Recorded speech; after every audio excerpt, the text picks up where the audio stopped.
ঠিক 4 দিন আগেও এই নির্জন শহরটির কোনো অংশই এরকম দেখাচ্ছিল না। এবং যেহেতু এই শহরটি গুয়েতামালার ঘন জঙ্গলের মাঝে অবস্থিত এবং এমন একটি এলাকা যা গ্রীষ্মের চরম ঝড়ের সম্মুখীন হয়, আর সেটা এখানকার বেশিরভাগ ছোট ঘরগুলি সহ্য করতে পারে না, তাই এখানকার বাসিন্দাদের বাড়িগুলিকে পুনর্নির্মাণ করতে হয় নিজেদের পরিবারকে সুরক্ষিত রাখতে। যাই হোক, গুয়েতামালা সিটি এখান থেকে 4 ঘন্টার দূরত্বে অবস্থিত, যেখানকার পরিবেশ এর সম্পূর্ণ বিপরীত। অনেক বেশি ইনফ্রাস্ট্রাকচার এবং কাজের সুযোগও সেখানে রয়েছে, আর আমরা এই ব্যবধানটাই কমাতে চাই। যেই আমরা গুয়েতামালার এই সম্প্রদায় সম্পর্কে জানতে পেরেছিলাম, আমরা টেচোর সাথে যোগাযোগ করেছিলাম। এটা এমন একটা সংস্থা যার সাথে আমরা 2 বছর আগে কোস্টারিকাতে দরিদ্রদের জন্য 10টা বাড়ি তৈরি করেছিলাম। এটা দেখতে যে আমরা কিভাবে এই প্রত্যন্ত শহরটিকে ধ্বংস হওয়ার হাত থেকে বাঁচাতে পারি। এবং ঠিক 1 সপ্তাহ পরে ড্যারেন গুয়েতামালা সিটির বাইরে এসে পৌঁছেছিল। গুয়েতামালার সুন্দর ল্যান্ডস্কেপ এবং সংস্কৃতিকে পাশে রেখে ড্যারেন বুঝতে পেরেছিল যে চুইসিগুয়ানের ছোট্ট গ্রামে পৌঁছানো কতটা কঠিন হতে চলেছে, কারণ তাকে নিকটবর্তী একটি শহরে একটি ছোট বিমান ভাড়া করে পৌঁছানোর পর ঘন জঙ্গলের মধ্য দিয়ে অনেক মাইল হাঁটতে হয়েছিল, যেটা স্থানীয়দের কাছে প্রতিদিনের কাজ, ন্যূনতম উপার্জনের জন্য। সেখানে পৌঁছানোর পর ড্যারেন অ্যালবার্টোর সাথে দেখা করেছিল। সে এবং তার স্ত্রী 8 সন্তানকে মানুষ করবার চেষ্টা করে যাচ্ছে। তাদের প্রতিদিন ঘন্টার পর ঘন্টা হেঁটে নিকটবর্তী শহরে পৌঁছে কাপড় বিক্রি করতে হয় মাত্র $2 রোজগার করার জন্য, যার অর্থ হলো এই পরিবারের প্রত্যেকের ভাগ্যে থাকে সপ্তাহে মাত্র $1। শুধু তাই নয়, এই 10 জনের পুরো পরিবারকে একটা বেডরুমেই থাকতে হয়। এই লোকেরা যে বাড়িতে বসবাস করছে সেগুলি খুবই অপোক্ত এবং দুর্বল। মেঝেগুলো ধুলোতে ভর্তি, বিদ্যুৎ নেই, তাদের বাড়ির ভেতরে আগুন জ্বালাতে হয় যাতে তারা রান্না করতে পারে আর গরম থাকে। এছাড়াও অ্যালবার্টো এবং এই সম্প্রদায়ের সবাইকে পরিষ্কার পানীয় জল পেতে অনেক কষ্ট করতে হয়। আমাদের এখনো এখান থেকে অনেক দূরে গিয়ে কষ্ট করে জল নিয়ে আসতে হয়। তারপরেও আমরা যে জলটা পাই তাতে করেও আমাদের পরিবারের সকলের চলে না, আমাদের আরো জলের প্রয়োজন হয়। এটা দেখে সত্যিই কষ্ট লাগে যে এদের পক্ষে এদের পরিবারকে বাঁচিয়ে রাখা কতটা কষ্টকর হতে পারে।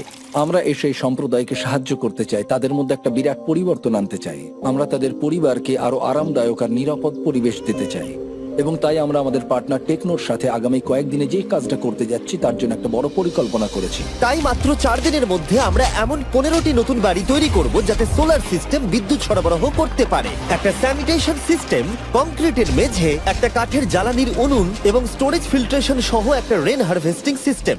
টেচোতে প্রায় 1.5 মিলিয়ন স্বেচ্ছাসেবক রয়েছে যারা এই সংস্থার হয়ে অনবরত কাজ করে যাচ্ছে, আর এই কাজগুলো এদের জীবনে পরিবর্তন আনতে পারে, তাদের ঐতিহ্যের সাথে সম্পর্ক স্থাপন করে এবং এই ছোট সম্প্রদায়গুলিকে সমর্থন করে।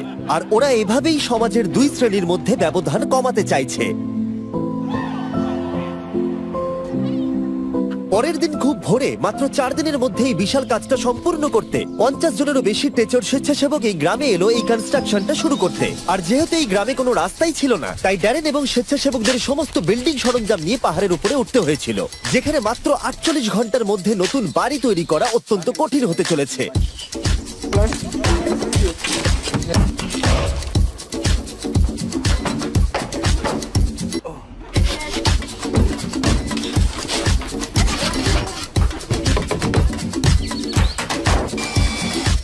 দুদিন পরে ঘরের কাঠামোগুলো শেষ করাই সম্ভব হয়েছে। যাই হোক, মাত্র 48 ঘন্টার বাকি আছে। ওদের এখনো ইরিগেশন পাইপ এবং ওয়াটার কালেকশন সিস্টেমের প্লাম্বিং এর কাজ বাকি আছে।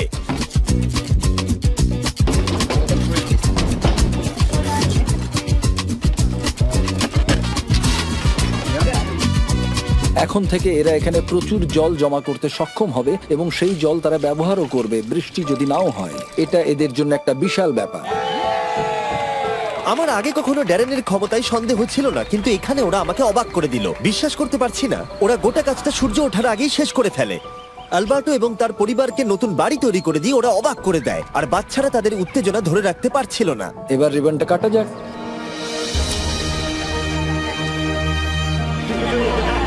আপনারা দেখতেই পাচ্ছেন যে এই সম্প্রদায় কতটা এক্সাইটেড ছিল। অভিব্যক্তি তাদের চোখে মুখে, তাদের কণ্ঠে উত্তেজনা ছিল, এবং আমাদের জন্য এটা একটা দারুণ অভিজ্ঞতা। আমরা তাদের জন্য যতটা করতে পেরেছি তারা তার থেকে অনেক বেশি আমাদের কৃতজ্ঞতা ফিরিয়ে দিচ্ছিল। ওদের কাছে এখন আগের থেকেও অনেক বেশি রোজগারের সুযোগ থাকবে, যেহেতু তাদের প্রতিটা ঝড়ের পর নিজেদের বাড়ি নতুন করে আর তৈরি করতে হবে না। আর টেচো দ্বারা নির্মিত নতুন রাস্তাগুলি ওদের জীবন আর যাতায়াতকে অনেকটাই সহজ করে তুলবে। শিশুরা এখন রাত্রে পড়াশোনা করতে পারবে কারণ ওদের কাছে এখন বিদ্যুৎ আছে। নতুন উনুন তাদের খাবার তৈরি করা আরো সহজ করে দেবে। আর এই সুযোগগুলো এই সম্প্রদায়কে আরো এগিয়ে নিয়ে যাবে। আর এভাবেই এই শহরটা একদিন না একদিন পাশের ওই ঝাঁ চকচকে শহরটার মতোই হয়ে উঠবে। আর তাই এখন অ্যালবার্টো এবং তার পরিবারকে আগের মতো আর কষ্ট করতে হবে না। আমরা সবকিছু নিয়ে খুবই খুশি। আমার স্ত্রী এবং আমার বাচ্চারা ইতিমধ্যে প্রচন্ড খুশি হয়েছে, আর আমিও এখন অত্যন্ত খুশি। এছাড়াও এই সম্প্রদায়ের জন্য আমাদের কাছে আরো একটা সারপ্রাইজ আছে। শুধু 15টা বাড়ি তৈরি নয়, তার পাশাপাশি আমরা একটা কমিউনিটি সেন্টারও তৈরি করেছি, যাতে রয়েছে স্কুলের জন্য অনেকগুলো ক্লাসরুম, যেখানে বর্তমানে রয়েছে মাত্র 2টো ক্লাসরুম। মহিলারা এখানে নতুন স্কিল শেখার জন্য ট্রেনিং আর ওয়ার্কশপেরও সুযোগ পাবে, যাতে তারা নতুন জব খুঁজে পেতে পারে।